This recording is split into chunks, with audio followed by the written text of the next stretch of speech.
What is up, guys? Eric here from Real Film Reviews, bringing you another movie review, this time for the new Eddie Redmayne film, Fantastic Beasts: The Crimes of Grindelwald. Fantastic Beasts: The Crimes of Grindelwald is the sequel to Fantastic Beasts and Where to Find Them, which is the spin-off series from the original Harry Potter series, and tells the tale that happens before Harry Potter back in the 1920s of Grindelwald, who was this evil wizard who was kind of like their Voldemort for that generation before we get to Harry Potter, and now we're seeing that retelling and we're getting to see sort of the young versions of a lot of the characters that we love from the original films. This film is directed by David Yates, as David Yates has sort of become the helmer of all of the Harry Potter films.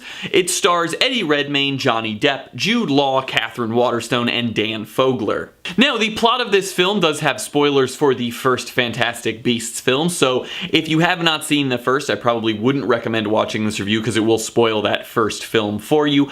But with that being said, this film picks up more or less where the first left off, and we see Grindelwald being transferred to Europe. He, of course, is able to escape, kill some people, do some bad things, and then sort of get his followers all together. But while that's going on, we see Eddie Redmayne's character of Newt Scamander being asked by Dumbledore to go to Europe, because he's currently in England, obviously, where he's not allowed to leave, and he's asked to go to Europe pretty much illegally to try and find Grindelwald.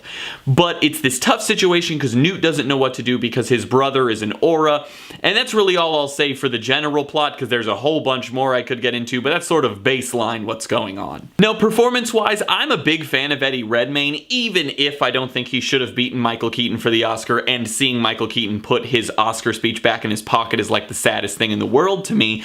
I think he does a really good job in this movie. I genuinely do feel that he sort of found the character in this movie. He feels much more embodied as Newt Scamander throughout this film and feels like a fully fulfilled character. In the first, I still really enjoyed his performance, but I didn't quite get a vibe for Newt Scamander as a whole, but I really think he was able to make him feel like a real person in this film. Along with him, Johnny Depp does a good job, and so does Jude Law as young Dumbledore. I think the two of them, though their roles aren't massive in the film, both do a very good job for what they're there to do, and I'm excited to see where we go in the future of these films. And then Dan Fogler, who was in the first one, he's a muggle who basically travels with all of them and knows about the wizarding world, but is not a wizard himself. He's still a fantastic comedic relief for the film. He's a really funny guy, and I'd love to see him get more roles in Hollywood, but I think this is a great set for him.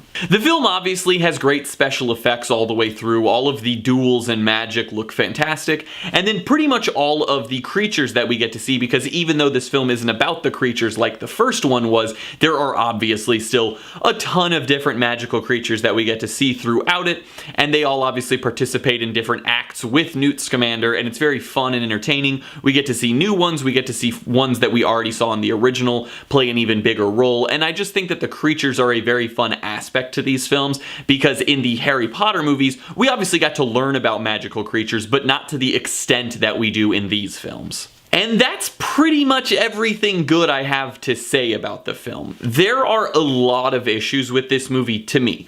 One of the big ones is, while I did love so many of the performances in this film, I really felt like Ezra Miller just phoned it in. His performance didn't feel lived in, it didn't really feel like he put that much work and emotion into it, and with how pivotal and important his character is to the stories of these films, it was very disappointing to see him give such a lackluster performance, because he is one of the centerpieces of this story and what he means to the future films.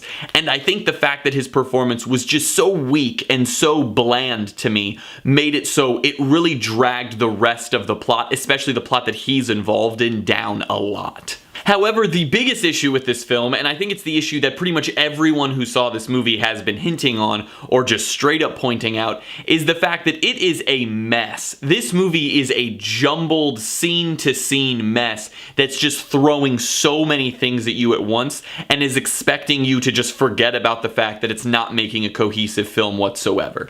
This movie has 10 plus somewhat main characters, which is insanity. The fact that this film has so many characters who all serve some aspect of the plot in some manner, whether it's big or small, they get a decent amount of screen time. And there's more than 10 of them. I literally counted it out before this, and there are at least 10, if not more, because some of them are more side characters, but they all play a role in the film. And the fact that there are that many makes it so this film feels like this big jumbled mess, because we're jumping from story to story to story to story, and there's never really a smooth transition there. The film doesn't have any smooth flow to its storytelling. It literally just showcases certain characters in certain situations and then expects us to go, oh, okay, well, I guess that's the end of that scene. Let's jump over here to a different city and characters we haven't seen for 40 minutes and see what they're up to. But it never felt like it was naturally moving in that direction. It was just going there because it had to for the plot's sake.